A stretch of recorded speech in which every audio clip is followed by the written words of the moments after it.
Sí, buen día. Hoy vamos a ver un ejemplo práctico de la composición de capital.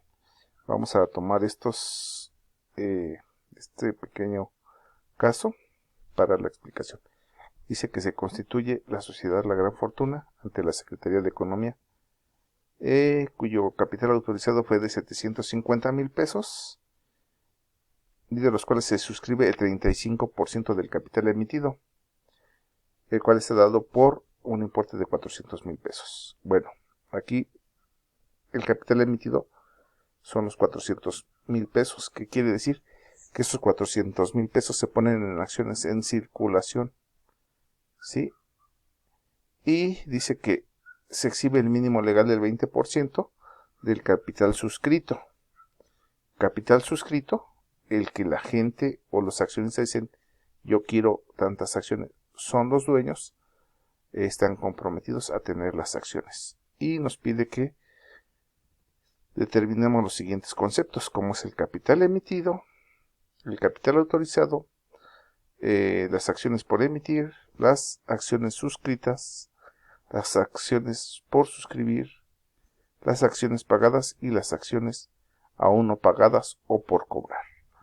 ¿Sí? Vamos a hacerlo en el Excel para que quede mejor la explicación.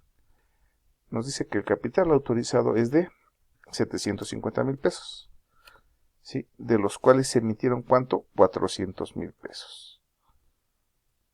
Entonces, las acciones por emitir es la diferencia entre el capital autorizado menos las acciones emitidas.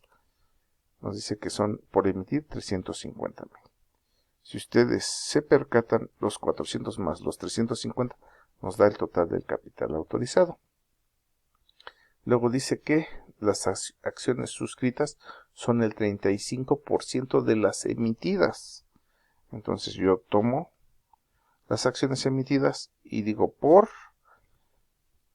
35 entre 100 para que nos dé el 35%. Y nos dice que son 140,000 pesos.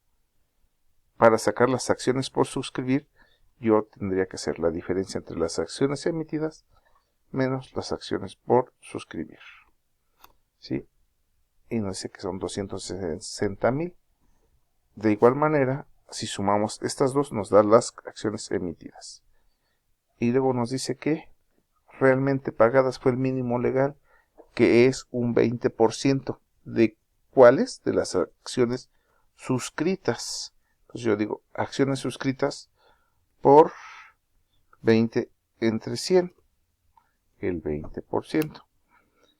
Y con esto determino las acciones por cobrar, que sería la diferencia entre las acciones suscritas contra las realmente pagadas. ¿Sí? Entonces, si ustedes se percatan, nuestra composición del capital quedaría así. ¿Cómo contabilizamos esta parte? Bueno, decimos las acciones por emitir contra el capital autorizado son los 750,000. Todas las acciones están pendientes de emitir hasta ese momento.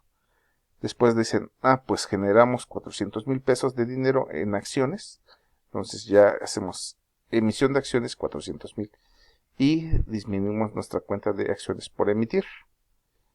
Posteriormente, dice que de esas 400,000, los suscriptores quieren el 35% o 35% ya tienen dueño. Aún no sabemos cómo lo van a pagar, pero ya tienen dueño, ya están pactadas. ¿Sí? Entonces los 140,000, que es el 35%, lo llevamos a los accionistas suscriptores y cancelamos esa parte de acciones emitidas. ¿Sí? Y después, ¿qué nos dice?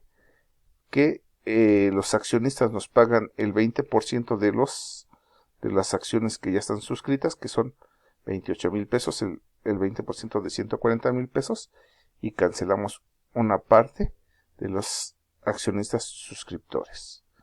Bueno, hasta aquí sería la breve explicación de lo que es una composición de capital mediante los diversos conceptos que maneja. Estamos en contacto. Saludos.